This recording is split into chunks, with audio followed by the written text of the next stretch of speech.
Strategic back again. What's going on, guys? Aki sent me this. Now, I saw this young lady's YouTube channel a long time ago when I wasn't doing true crime. I was just doing politics and police stuff, race relations, all that good stuff. And I saw the show. I was like, yo, this is interesting. It's cool. But I wasn't really doing true crime like that. I was focused on other things, right? And so I fell off of her channel.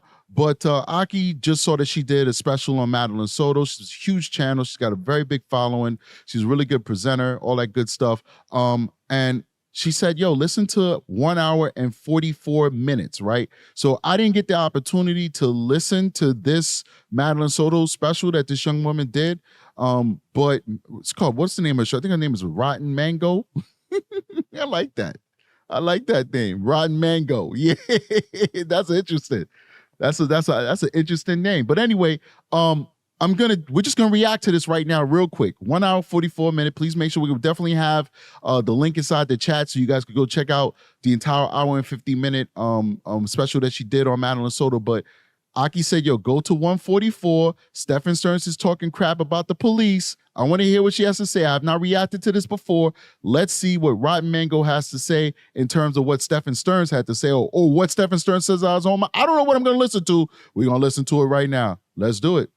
He tells his parents to have his social security card ready just in case he gets released. This is after the murder charges are tacked on. He even emails his dad, as for my Tamagotchi and V-Pet collection that is hanging in the closet and around the room, don't do anything with them just yet until we know how things will shake out. A lot of them are rare and expensive and difficult, if not impossible to replace in the kind of pristine condition they are in. So leave them for now until we know more about what my situation is going to be. You're about to be someone else's Tamagotchi in jail, okay? Let's get our mind back to reality. He continues, I have access to the law library, which has a lot of case, law rulings. Okay, hold on here. First, I was a little distracted because she has like this thing on her chin. But then I realized that's a star. That's what like people put on their pimples. My daughter does that. So I was like, oh, shoot. Okay, that's what that is. But that's funny. She said, you about to be somebody's Tamagotchi in prison. I like that. That's hilarious. Let's keep going. I've been busy looking through anything that has relevant to my own situation, and I think I found some things which give me some hope, but only some. I can't explain too much on here, but there is still perhaps a slim hope for my situation. At any rate, my odds are not 0% at this time. I genuinely think that he, to a degree, thinks he's going to get away with it because he's delusional. I mean, we all said that when we heard that. You 100%, he's 100% delusional. Previously on Reddit, he talks about cops. Okay, here we go. And he says, cops don't get paid enough to honestly investigate anything, and nothing will happen unless you do their jobs for them and hand them all the evidence yourself. Fingerprints are really only something that gets pulled in movies or on TV. All the movies and shows make it look like they're going to catch you no matter what, but it's just what they want you to think. In reality, it's almost the opposite. Most cops don't really have any investigative skills and are low on deductive reasoning or just don't want to work. Now, I got to say this, right? What he's saying is absolutely not true. It's actually the opposite. We do very well at solving cases. But in the case of Kissimmee and Osceola County, those guys did a crappy job in this investigation, in my opinion. And I've talked about that on my show many, many, many times. So maybe Stephan Stearns was talking about the local police in the area that he frequents, the place that he chooses to do his crime. And even then he's wrong because they caught him dead to rights. Why? Because he did all the work for them. That idiot was the one who recorded himself abusing Maddie and saved it to his Google Drive. What an idiot. What a dummy. And then killed the little girl, dropped her off in a well-exposed area, and then made the most cockamamie excuse alibi as to what he did, so he supposedly had nothing to do with the murder of Madeline Soto. Come on, man. This guy pretty much did hand this case to police on a silver platter. But yeah, wow, this is interesting. I never saw this Reddit post. Let's keep going. That's what happens when agencies pay low and hire people with IQs that are low. It's not a job that attracts a lot of intelligent people.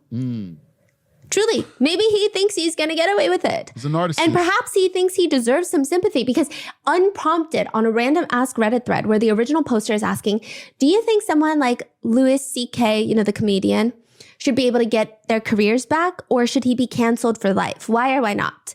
He writes, it's complicated, but the short answer is he does not deserve to have his career destroyed forever and ever with no hope of ever moving on or coming out from it. He deserves to be punished, but I'm not sure he should be labeled a monster forever. A person can do bad things or several bad things throughout their lives, but should it cancel out the good things they may have done too? Should it be permanent brands on their soul? A scarlet letter that they carry for life?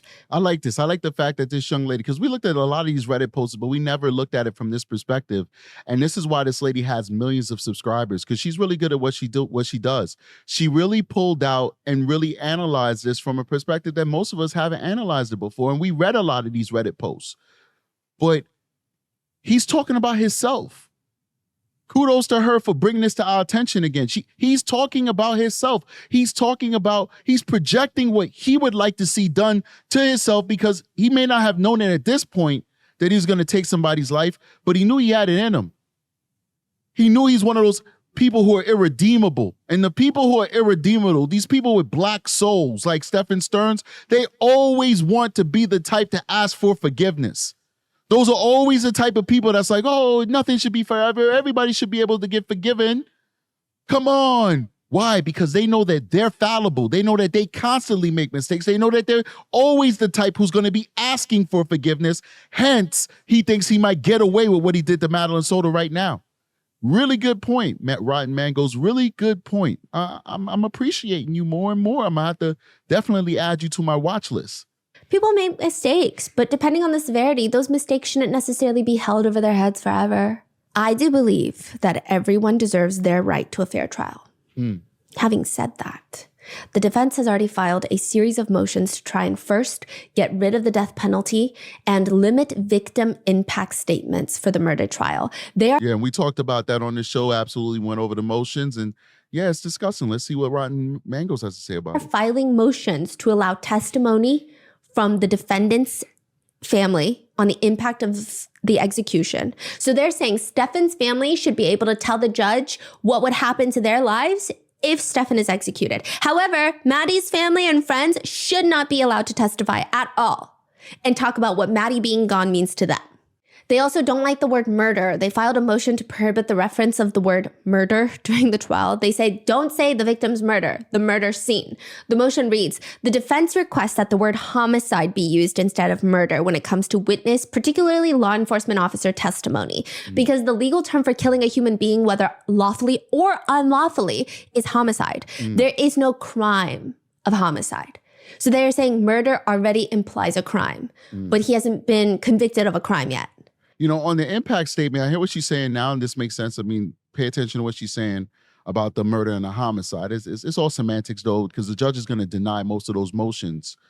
But on the topic of victim impact statement, one thing I'm interested in is, first of all, the judge is not going to approve it. So Madeline Soto's family and friends will be able to give victim impact statements. But what I'm curious is, what is going to be Jen Soto's victim impact statement? Will Jen Soto give a victim impact statement? And if she does, what is she going to say? Because I will say this now, and I've said it in the past, and I will say it forever. Whenever Madeline Soto, when this is put to bed and he's found guilty, possibly put to death, and we move on to the next tragedy, because there's always a next tragedy. We will pray that there's not a next tragedy, but reality tells us there'll always be the next tragedy. Whenever the thought of Madeline Soto comes in my head, I will always think about the fact that Jen Soto played a role, in my opinion, in her daughter's demise, her daughter's suffering and her daughter's demise. Jen Soto played a role in it. And that's something that we just can't forget. And for some of us, it's something that we won't ever be able to forgive. So on the topic of victim impact statements, I wonder, what, if anything, would Jen Soto have to say at a victim impact statement, knowing, at least in my opinion, and from my morality and my experience in this life, and the rules, and the way that I live my life, that she had something to do with this, that she willfully or unwillfully delivered her daughter, the lamb, to the lion's den. What do you have to say knowing that you were complicit, in my opinion? But let's keep going. So they need to use the word homicide. Stephan, I believe, also is going to hit them with a PTSD defense. He was hit by a car twice when he was younger. And on his Reddit account, he does a whole rant because he's like on a parenting Reddit thread. And he's like, having a baby doesn't mean that you are the only person in the world who has experienced any sort of excruciating pain. Have you ever been run over by a truck and dragged under the vehicle across the pavement to the point where your flesh is shredded off down to the muscle fibers in several locations? That hurts pretty damn bad too. Ask me how I know. He says, so does shattering your knee. So does a lot of things I'm sure you've never experienced or even contemplated once in your life. Pain is human. Pain is life. Pain is not unique to one person or gender. So let's not get into that sort of pissing contest. In another Reddit thread, he says, I have an absolute boatload of PTSD. So, and that is where we are at. Jennifer has not been charged with anything. One more thing. Sorry, I know this episode is so long. A lot of netizens have pointed out that it just seems like a lot of people failed in Maddie's life. The school could have called early to let the parents know that Maddie did not attend. They didn't let anybody know. Right. And if they had called Jennifer, maybe she would have been, at least worst case scenario, forced to call the police, because how do you not go looking for your child immediately after? Right. And maybe things could have been discovered quicker. I don't know if that would have changed anything. And then the counselor, she was told that this man in her life, her mother's boyfriend, makes her uncomfortable. Maybe she should have asked more questions. Maybe the other teachers should have asked more questions about why she was having so many sleepy days. It didn't seem normal. All these are things that we spoke about on this show, you know? And I'm saying that to say that anybody who's of reasonable intelligence, this is a very intelligent woman, a very great presenter, a very successful YouTuber. She's looking at this case. I doubt she's seen my show. My show is just a tiny show compared to her show. Yet she's saying the same thing I said, not because she's, you know, a psychic or a genius, just because that's just common sense. What I said was just common sense. What she's saying is just common sense. That's why two people who I've watched her show like years ago, one time, and I'm sure she's never seen my show yet. We're saying the same thing on our shows because it's just common sense. It's just common sense. All of these people failed Madeline. All of them. And I hope we learn something. We don't need to send everybody to jail. We don't need to sue everybody. We don't need any of that. We just need to learn lessons from these tragedies so it doesn't happen to other people. Normal.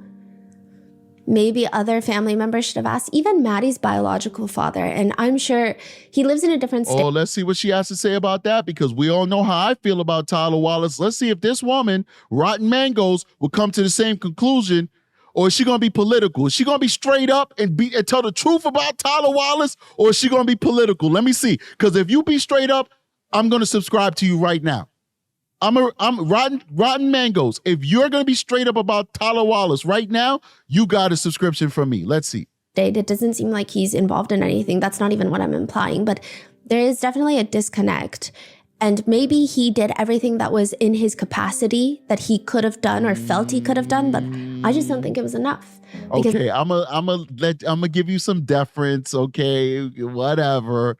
You know that he was a deadbeat dad, but I feel you. Maybe she's being political because, you know, you got to be careful what you say about people. Boo, boo, boo, boo, ba, ba, ba, be. I'm still going to subscribe to you. I like you. I like your delivery so far. I will subscribe to you, but you could have went harder on Tyler Wallace because Tyler Wallace is a deadbeat dad, and anybody who looks at the evidence can see it. But let's keep going, in my opinion at least, but let's keep going. As for Maddie, in an interview, he says to the officer, I can give you the context if you need, but Maddie reminded me of a character from a show called Euphoria. That is literally a show about high schoolers doing drugs and being oversexualized. I said that, and people attacked me and said I wasn't being fair to him because he was just trying to give an example that she had troubles. I said, do you watch Euphoria? I said that out my own mouth. Have you seen Euphoria? He's basically equating his own daughter to a drug-addicted, grape-surviving, cartel, this, that, and the third little girl. And as a father, you should never equate your child to somebody like that. Why? Because the next question is, well, what are you doing about it? You can't just say, oh, my daughter reminded me of a Euphoria character. That's crazy. Maybe as a stranger, maybe as a neighbor, maybe as a teacher who's seen the kid in the hallways or something like that. But as a father, you can't talk like that. Because the next question is, well, what are you doing about it? Because if your daughter is exhibiting these characteristics, as a parent, you're supposed to do everything in your power to get that child help.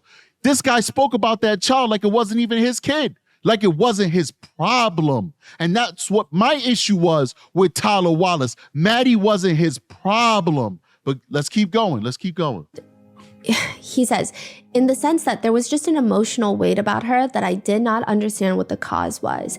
It just seemed like she was dealing with stuff that a 12-year-old girl shouldn't deal with, but I didn't get to see her enough to really pry. Whose fault She is went that? from being a silly little girl to a Euphoria character, which Euphoria is a show all about kids who are dealing with crazy levels of trauma. Yup. I don't know how to explain it. These young girls have this 1,000-mile look on their faces that I would expect out of Vietnam veterans, not little girls. It just confuses me how so many young girls have that look in their eyes. She's quoting him right now. She wasn't clear. She didn't say that. Or maybe I missed it. But everything she's saying is word for word transcript of what he said during that interview. She is quoting him. Listen to those words. Listen to how powerful and disgusting his statement was.